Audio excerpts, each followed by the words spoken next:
প্রিয় বন্ধুরা, আশা করি সকলে ভালো আছেন। বন্ধুরা, উঠে আসছে এবার প্রাথমিকে ফের চাকরির নির্দেশের খবর। অত্যন্ত বড় সুখবর, অনেকেরই কিন্তু ভাগ্য খুলতে চলেছে। বন্ধুরা, এই বিস্তারিত খবরটিকে এই ভিডিওতে সম্পূর্ণ আলোচনা করছি, তাই ভিডিওটিকে অবশ্যই শেষ পর্যন্ত দেখার প্রয়োজনীয়তা রয়েছে। এবং এখনও পর্যন্ত যে সমস্ত বন্ধুরা চ্যানেলটি সাবস্ক্রাইব করেননি, অবশ্যই সাবস্ক্রাইব করে নিয়ে সঙ্গে থাকুন। উঠে আসছে প্রাথমিকের জন্য অত্যন্ত বড় দুর্দান্ত একটি ভালো খবর। ফের মহামান্য কলকাতা হাইকোর্টের নির্দেশ প্রাথমিকের চাকরির ক্ষেত্রে। বন্ধুরা, লক্ষ্য করা যাচ্ছে একটি গুরুত্বপূর্ণ খবর উঠে আসছে। এক মহিলাসহ 5 জন প্রাথমিক স্কুল শিক্ষক হিসাবে নিয়োগ করতে নির্দেশ দিচ্ছেন সম্মানীয় কোর্ট, অর্থাৎ মহামান্য কলকাতা হাইকোর্ট। লিখিত পরীক্ষায় পাশ করেও তাদের চাকরি কিন্তু জোটেনি। তাছাড়া চাকরি পাওয়ার অন্যতম শর্ত হিসাবে তারা মুর্শিদাবাদের বাংলাদেশ সীমান্ত এলাকায় সড়ক তৈরির জন্য জমিদান করেছিলেন। ওই সড়ক তৈরির জন্য আরও অনেকেও জমি দিয়েছিলেন। বাকিরা চাকরি পেয়ে গেলেও পাননি 5 জন। শেষ পর্যন্ত আইনি লড়াইয়ে অধিকার আদায় করতে হলো এই 5 জনকে। মহামান্য কলকাতা হাইকোর্টের সিঙ্গেল বেঞ্চের নির্দেশকে চ্যালেঞ্জ করে উত্তর 24 পরগনা জেলা প্রাথমিক বিদ্যালয়ের সংসদ ডিভিশন বেঞ্চে গেলেও তাদের আবেদন গত বুধবার 1 মার্চ সেখানে খারিজ হয়ে যায়।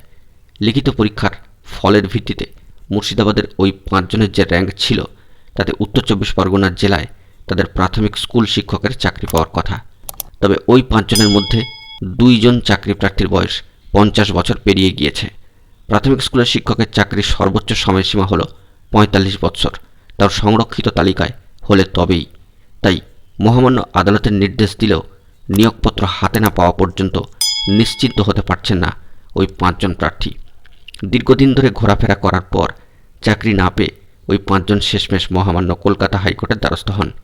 হাইকোর্টের সম্মানীয় বিচারপতি অমৃতা সিনহা মহাশয়া তাদের নিয়োগের নির্দেশ দেন।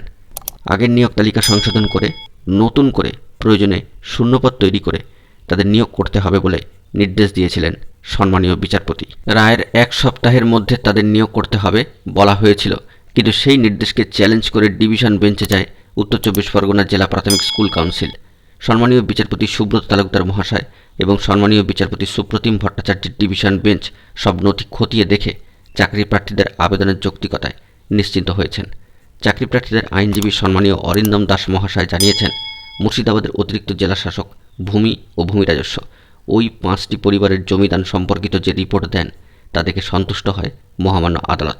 শেষ পর্যন্ত সিঙ্গেল বেঞ্চের রায় বহাল রাখে সম্মানীয় ডিভিশন বেঞ্চ। তবে চাকরি প্রার্থীদের মধ্যে যাদের বয়স 50 অতিক্রান্ত হয়ে গিয়েছে, অর্থাৎ একজনের 58 এবং অপরজনের 53 বছর, তাঁদের বক্তব্য, বয়সের অজুহাতে আবার আমাদের চাকরি থেকে বঞ্চিত করা হবে না তো। আর চাকরি পেলেই বা কদিন চাকরি করব, অবসরকালীন সুবিধাও তো পাবো না। বন্ধুরা, এখন এটুকুই।